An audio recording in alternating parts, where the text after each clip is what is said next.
Hello friends, मैंने एक नई सीरीज स्टार्ट की थी। इस सीरीज के माध्यम से मैंने आपको कहा था कि मैं सेकंड ग्रेड एसएसटी का कंप्लीट सिलेबस कराऊंगी। इससे पहले मैंने इकोनॉमिक्स के कुछ टॉपिक हैं वो कंप्लीट करवा दिए हैं। आप प्ले लिस्ट में जाकर हैं वो क्लासेस देख सकते हैं। और आज हमारा अन्य सब्जेक्ट है लोक प्रशासन। और लोक प्रशासन का मैंने एक टॉपिक है लोकपाल वो करवा दिए। आज हमारा लोक युक्त वाला टॉपिक रहेगा। मैं आपको पूरे पूरे फैक्ट हैं वो पढ़वाऊंगी। और साथ ही साथ जो पिछले एग्जाम में जो क्वेश्चन आए हैं वो भी मैंने इस नोट्स के अंदर हैं वो ऐड कर लिए हैं। चलिए स्टार्ट करते हैं कि लोकायुक्त। देखिए, लोकायुक्त है वो लोकपाल है वो अधिनियम 2013 के अंतर्गत है आया था। और लोकपाल है वो भारत के लिए, यानी लोकपाल वो पद है वो भारत के लिए होगा। और लोकायुक्त है इसकी जो नियुक्ति है पद की वो राज्यों के अंतर्गत की। अधिनियम है वो 2013 के अंतर्गत। इस अधिनियम से संबंधित है मैंने जो पहला क्लास ली थी उसके अंतर्गत मैंने आपको बता दिया था कि अधिनियम कब आया, कब लागू किया गया था और किस देश से लिया गया था। आज हम देखेंगे राजस्थान के सापेक्ष के अंतर्गत है इस अधिनियम की फैक्ट। देखिए, राजस्थान में इस अधिनियम आने से पहले ही लोकायुक्त नियुक्ति की जा चुकी थी। अधिनियम लाया जा चुका था। इसके जो लागू किया गया था यानी 3 फरवरी 1973 के अंतर्गत। राजस्थान के अंतर्गत आपको लोकायुक्त अधिनियम पूछे तो आपको जवाब देना है कि 3 फरवरी 1973 के अंतर्गत है वो इस अधिनियम को लागू किया गया था। और लागू होने के बाद है राष्ट्रपति से अनुमति ली गई। यानी आपको कंफ्यूज नहीं होना है कि राजस्थान के अंतर्गत कोई भी जो अधिनियम लाया जाता है उसके अंदर राष्ट्रपति की अनुमति आवश्यक नहीं होती है, राज्यपाल की होती है। परंतु ये एक नया पद था, इसके अंतर्गत है राष्ट्रपति से अनुमति लेना अनिवार्य नहीं था। इसलिए उन्होंने बाद में इस जो विधेयक था भेजा राष्ट्रपति के अंतर्गत। और राष्ट्रपति ने 6 मार्च 1973 के इस अधिनियम को है वो स्वीकृति दी। यानी राजस्थान के अंदर लागू हुआ 3 फरवरी 1973 के अंतर्गत। और 2013 से पहले है वो 21 राज्य एक केंद्र शासित प्रदेश के अंतर्गत है लोकायुक्त संस्था की स्थापना की जा चुकी थी। कि लोकायुक्त एक संस्था और एक पद दोनों कह सकते हैं।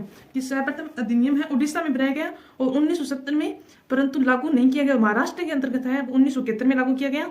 और जो उड़ीसा था उन्होंने अधिनियम तो 1970 में बनाया और लागू है वो 1983 के अंतर्गत किया। नियुक्ति है वो धारा 3 के अंतर्गत है। जिस राज्य का राज्यपाल होगा वो धारा 3 के अंतर्गत है लोकायुक्त की नियुक्ति करेगा। देखिए, आपको पूरे के पूरे फैक्ट है वो रटने हैं क्योंकि लोकायुक्त और लोकपाल से संबंधित है वो क्वेश्चन है वो व्याख्या टाइप के आते हैं। यानी 1 से 3 है वो विकल्प दिए होंगे और आपको उनमें सत्य असत्य बताना होगा।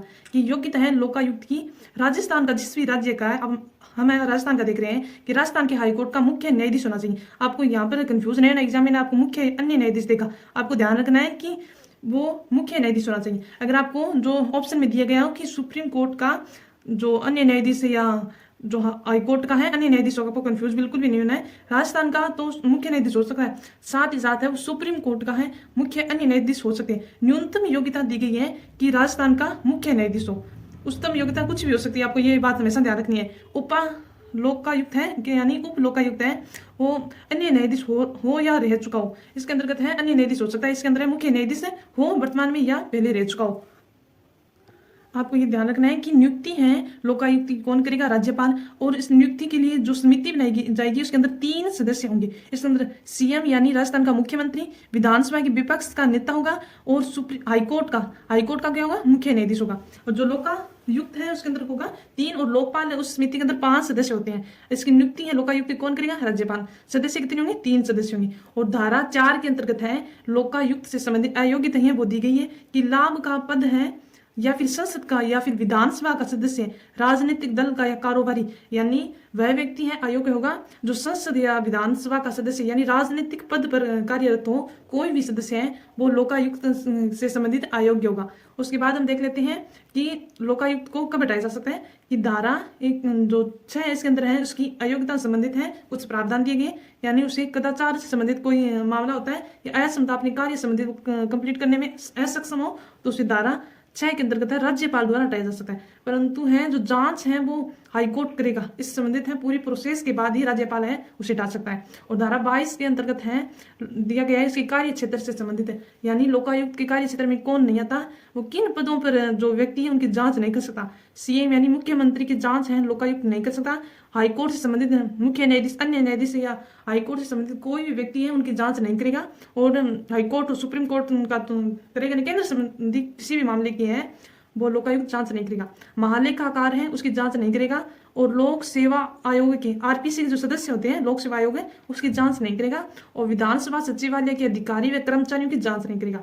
सेवानिवृत्त कर्मचारियों की और सरपंच और पंच की आपको है ये 9 जो मैंने लिखे हैं आपको ये रट लेने, यही एग्जाम में आते हैं। उसके संबंधित हम देख लेते हैं दोबारा से कि लोकायुक्त है वो है सीएम की, हाईकोर्ट की और महालेखाकार की और विधानसभा सचिवालय के अधिकारियों कर्मचारियों की और सेवानिवृत्त कर्मचारियों की और सरपंच और पंच की है वो जांच नहीं कर सकता। और जो लोकायुक्त के दायरे में कौन कौन आते हैं, सभी मंत्री आएंगे, जो मंत्री हैं वो आएंगे राजस्थान के, जो प्रशासनिक अधिकारी हो जाएंगे और ये जो नगरीय प्रशासन के अंतर्गत आएंगे वो व्यक्ति आएंगे। जिन नगर निगम के अध्यक्ष महापौर है और उप महापौर है, नगर पालिका के अध्यक्ष उपाध्यक्ष है और नगर परिषद के अध्यक्ष उपाध्यक्ष। और जिला स्तर पर जिला प्रमुख तथा पंचायत समिति स्तर पर प्रधान, उप प्रधान तथा पंचायती राज अधिनियम के अधीन समितियों के अध्यक्ष आएंगे। मैं आपके द्वारा बता देती हूँ कि जो लोकायुक्त है वो अधिनियम कौन सा था, जो सभी राज्यों में लागू कराने वाले अधिनियम 2013 था। और इससे पहले है राजस्थान के अंदर 1973 में अंदर 3 फरवरी को